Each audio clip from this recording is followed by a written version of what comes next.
dead nuts right at the edge of the fender line right here, and obviously the thermostat's poking out, and 100% there is no shot we're cutting this hood, so we're fitting everything under the hood. What is up, Rad Potential YouTube? Welcome to today's video. Working on the 4-rotor FD. I got some full function engineering billet engine mounts in, and I'm excited to show them to you guys and see if they work in this car. Taking a closer look at these engine mounts, this is a stock RX7 engine mount. You can see rubber here. This is not a through bolt. It actually has threaded studs that stick out top and bottom, the rubber isolator, the cast iron mount. If you look at full function engineering's mount, nice billet aluminum piece right here. There are two mount holes in the cup piece here. The cup is going to mount to the subframe. What this style of engine mount does for us, in addition to having the two holes here, it allows me to put some washers or space out the cup up, which the issue with the 4-rotor in the subframe right now is clearance to the rack and pinion. Having the additional height in the mount itself ideally is enough. If not, we can go up a little bit higher with washers. Simpler than I can with spacing a stock style mount, which would mean that I'm going to end up running out of threads, and we really want to make sure that we have good engagement so that this 4-rotor doesn't rip itself out of the car. I got the engine mounts installed, and I've got the engine floating effectively as low as I think I can make it. So down here on the driver's side of the car, I've got some hard lines on the rack, which you can see right here at the third center iron. So between the first and second rotors, if we're looking at the front rotor as being rotor number 1. And the engine, with how my engine hoist is holding it, I guess I could slide the hoist over. But the engine wants to kind of sit a little bit further to the right. I think right about there is probably centered on the mount. So you can see the full function mounts back there. They give me 5 millimeters of rise, which I don't think is near quite enough. I think those stock RX7 mounts, uncompressed, have a little bit more height than these. So if we're looking down here, you can probably see better than I can that I still need to make up about a ½ an inch.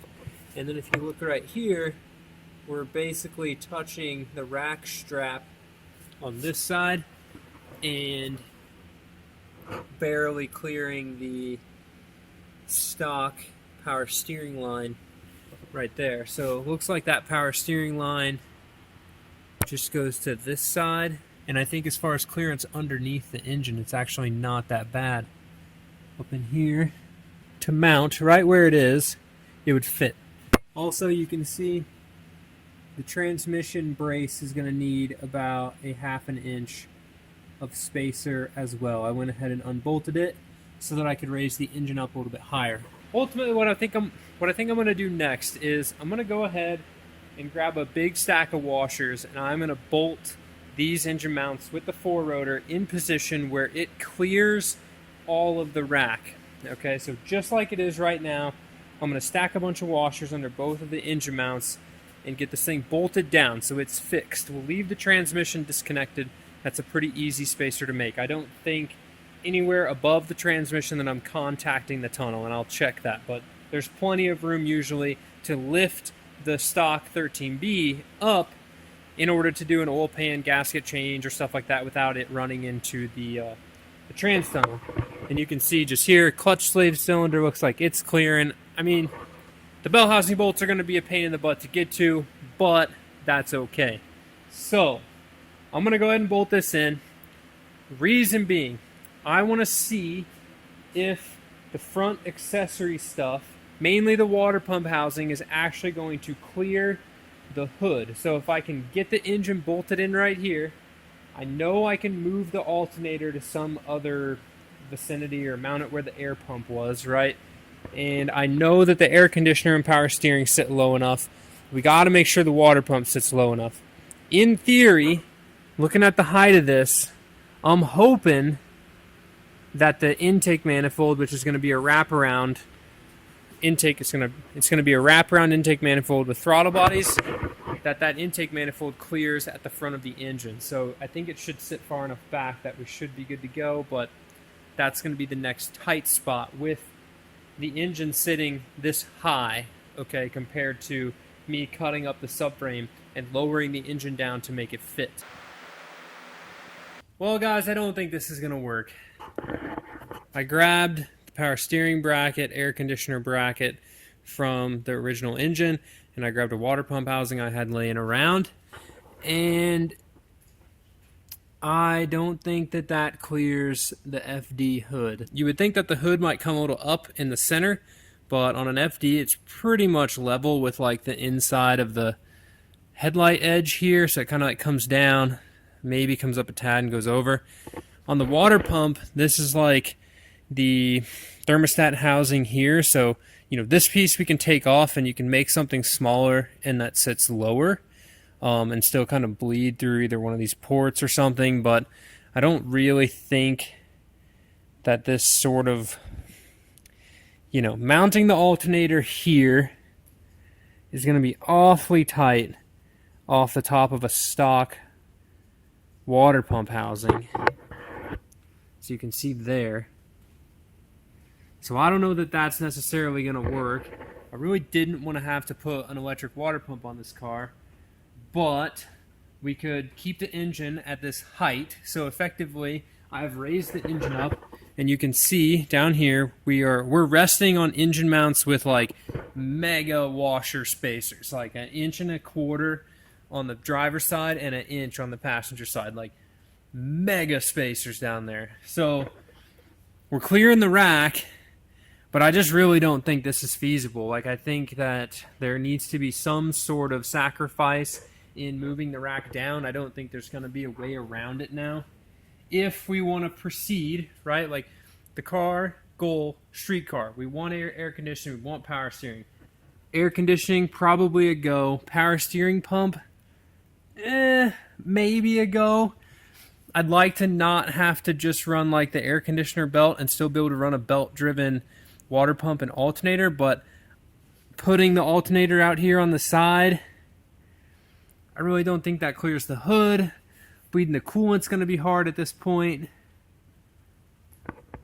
I think the engine has to go down. Using the full function engineering engine mounts, still definitely the plan. I don't think that I need to mount the engine by a different method than the stock location, right? So that's still going to work. We lower the engine down. That just makes our spacers thinner, but I do need to lower the rack down. So like right here where the rack is sitting, it's basically 2 millimeters under the engine. I mean, that's close to the engine. So the engine going down means the rack goes down, means we got to modify the subframe, which means at that point, we're already modifying the subframe. We might as well modify the subframe and lower the rack more in order to give us more clearance up top, right? So proof of concept, do off-the-shelf engine mounts, mount a 4-rotor in your FD. The answer is no.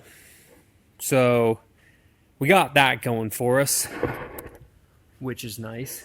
But yeah, I really just, you know, when you look across, I mean, you can basically see, it's hard for me to line up my eyesight with yours, but I mean, that water pump housing is dead nuts right at the edge of the fender line right here, and obviously the thermostat's poking out, and 100% there is no shot we're cutting this hood. So we're fitting everything under the hood. We just got to make it work, and I think that the stock subframe is going to be less than ideal for this situation. So right now, moving forward, I'm going to jump into some research on some aftermarket subframes to see if somebody sells something that's maybe it's set up for an LS and I can build engine mounts to mount the 4-rotor with the stock style REW engine mount. But I think we're to the point now, you know, and I say a lot, some of the 4-rotor guys, probably all of you already knew this and just want to see me learn this, but I think subframe modifications are required, or aftermarket subframe is required to put 4-rotor engine in FD and not look like a hooligan with parts sticking out of your hood. So, in the next video, we're going to chop up the subframe because priority number 1, before we can do anything else on the build, is the engine has to be mounted. So, with that, I figured this was a valuable lesson for all of us just to know how close a 4-rotor is to fitting with the stock mounts, which it's kind of close, but really just want to keep you guys up to date where stuff is happening, and the next bit is going to be some serious fabrication going on in the engine bay. And ultimately, I'm still waiting to go pick up the intake manifold for it to get fabricated, and then once I've got the intake manifold, the rest of the build is pretty cut and dry once we obviously get the engine mounted. So with that, guys, thank you guys so much for watching. We'll see you guys in the next one. Keep it rad. Man, it just really irks me. I really hoped that it would be a little closer. I know 5 millimeters is, you know, to some people 5 millimeters extra might be enough, but I don't think the 5 mil works. I can definitely see, though, if you have a 3-rotor with a fat iron is going to be a little bit longer than this one, and those mounts might get you clear on this with the 3-rotor, considering the engine would end at that front iron, but the fat iron would be a little thicker, so it is going to push everything a little further forward, but your engine stops here, so you could probably get away with it. But anyways, yep, doing things and stuff. It doesn't quite fit like I wanted it to, but that's okay. We'll figure it out. Peace, guys.